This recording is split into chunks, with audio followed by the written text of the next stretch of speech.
안녕하세요. 오늘은 민사소송, 형사소송에서의 증거 제출 중에서 금융거래정보, 과세정보, 통화내역 등의 제출이 어떻게 이루어지는지를 살펴보도록 하겠습니다.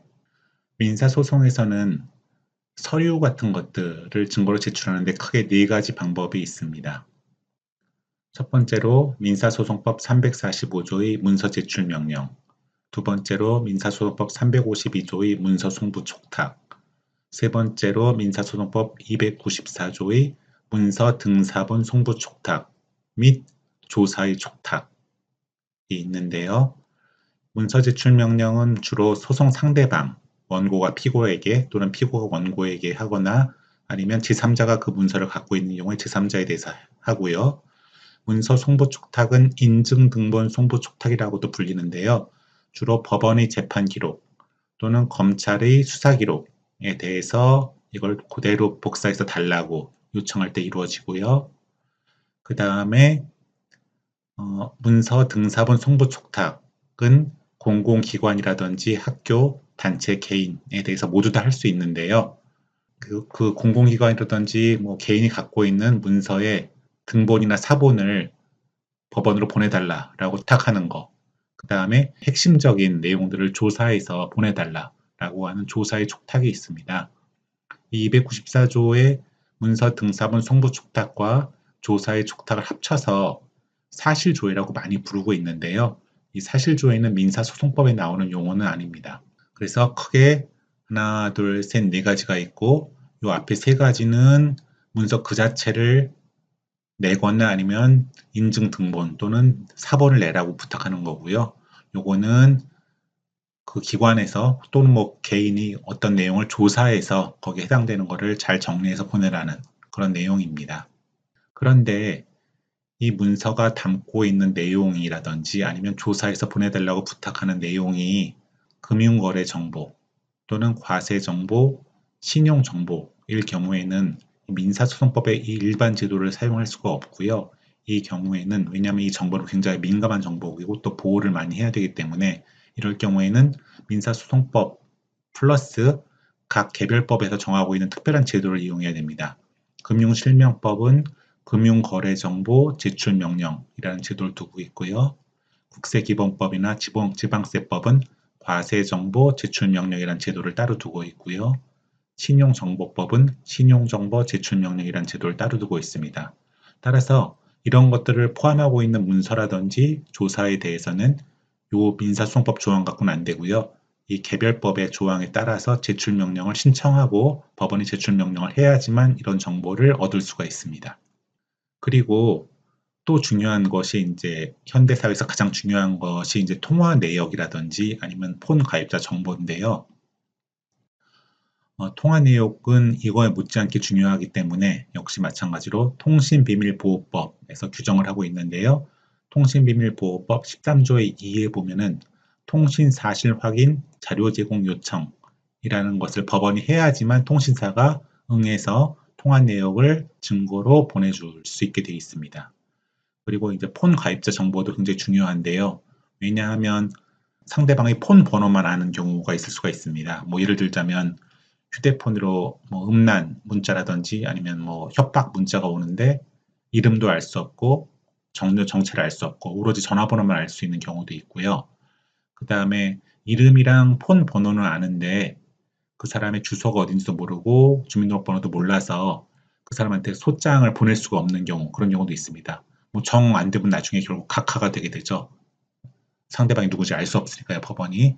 이럴 경우에 이제 폰 가입자 정보는 전기통신사업법 83조 2항에서 통신자료 제공 요청이라는 제도를 두고 있습니다. 그래서 법원이 이 통신자료 제공 요청을 통신사에 하면 통신사가 보낼 수 있게 되어 있습니다. 요거는 다른 말로는 통신사 인적 자료 제공 요청이라고도 불립니다. 요거 통화 내역이랑 구분하기 위해서. 그래서 통신 정보에 관한 것도 별도의 법률에 의해서만 증거를 수집할 수 있게 되어 있고요. 그래서 민사소송은 기본적으로는 이 네 가지 방법에 따라서 그 상대방이 누군지 또 그다음에 필요로 하는 게 무언지에 따라서 원래 하게 되어 있는데 그 내용이 금융거래 정보, 과세 정보, 신용 정보일 경우에는 민사소송법이 아닌 다른 법에서 정해져 있는 제출명령 제도를 이용해야 되고, 통신 내역이라든지 폰 가입자 정보 같은 경우에도 각 법에서 정하는 그런 어떤 자료 제공 요청의 방법에 의해서만 증거를 수집할 수 있게 됩니다. 형사소송을 보면요. 민사소송에서는 이렇게 정밀하게 나눠져 있는 것과 달리 형사소송은 형사소송법 272조에 공모소 등에 대한 조회, 이 한 개의 조문을 갖고 요 민사소송법의 네 가지에 대한 것들을 하게 되는데요. 요 272조에 보면은 공무소, 공사, 단체에 대한 보관 서류의 송부를 할 수 있다고 되어 있습니다. 법원은 송부 요청을 할 수 있다고 되어 있습니다. 요 공무소, 공사단체에 대한 보관 서류의 송부는 민사소송법상 문서제출명령, 문서송부 촉탁, 문서등사본 송부 촉탁 모두 다 해당되는 그런 내용이고요. 다만 이제 민사소송에서는 개인에 대해서도 이런 것들을 신청을 할 수 있는데 형사소송법은 공무소라든지 공사단체에 대해서만 할 수 있도록 하고 있습니다. 개인 같은 경우에는 검사가 필요하다면 직접 수사를 할 수 있기 때문에 이렇게 하고 있고요. 그 다음에 역시 272조에 보면은 필요사항의 보고를 요청할 수도 있게 되어 있습니다. 따라서 법원은 공무소라든지 공사단체에 대해서 재판에 필요한 사항을 보고하도록 이렇게 요청할 수 있게 되어 있습니다. 그런데 역시 마찬가지로 이 보관 서류가 금융거래정보, 과세정보, 신용정보를 담고 있다거나 필요사항의 보고가 그 보고 내용에 이런 내용들을 담고 있는 경우에는 형사소송법 272조 갖고는 안 되고요. 아까 말씀드렸던 개별법들에서 정한 제출명령 제도를 이용해야지만 이거를 증거로서 형사소송에서도 사용할 수가 있습니다. 그리고 통화 내역이라든지 폰 가입자 정보도 역시 마찬가지로 272조 갖고는 안 되고요. 통신비밀보호법이라든지 전기통신사업법에 있는 자료 제공 요청 제도를 이용해서만 이거를 증거로 사용할 수가 있습니다. 만약에 법원에서 이 자료 제공 요청을 했는데 통신사에서 이거를 자료 제공 안 한다. 그럴 경우에 어떻게 할 것이냐가 문제가 되는데요. 보통은 뭐 법원의 명령을 잘 따라주고는 있지만 통신사 같은 경우에도 만약 잘못했다가는 고객의 정보가 유출이 잘못될 경우에는 이제 손해배상 책임 이런 것들도 질 수가 있기 때문에 특정한 경우에는 이걸 거절하기도 합니다. 거절할 경우에는 이 법에서 특별히 어떤 뭐 제재 규정을 두고 있지 않기 때문에 결국 민사소송에서는 아마도 문서제출 명령 신청을 하는 수밖에 없을 겁니다. 물론 이제 이 345조뿐만 아니라 이 근거 규정도 같이 적어서 문서제출 명령 신청을 해야 될 건데요.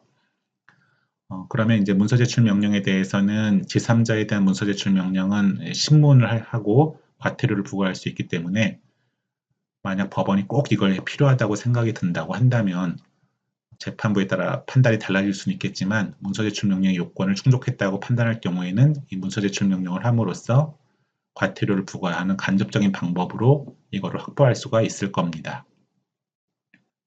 형사소송에서는 조금 더 쉬운데요. 왜냐하면 이제 만약에 통신사에서 이 통화 내역이라든지 폰 가입자 정보의 제공을 거절할 경우에는 법원은 압수수색 영장을 발부할 수가 있습니다. 그래서 압수수색 영장을 발부한 다음에 검사에게 이제 집행을 의뢰하면은 검사가 통신사에 가갖고 이제 압수수색을 해서 이 정보를 가져올 수가 있죠. 따라서 강제 수사의 방법으로 압수수색을 통해서 통화 내역이라든지 폰 가입자 정보의 확보가 가능합니다. 오늘은 민사소송과 형사소송에서 금융거래 정보, 과세 정보, 신용 정보, 통화 내역 등이 어떤 식으로 증거로 제출될 수 있는지, 그리고 일반적인 이 증거조사 절차와 어떤 식의 차이가 있는지에 대해서 살펴보았습니다.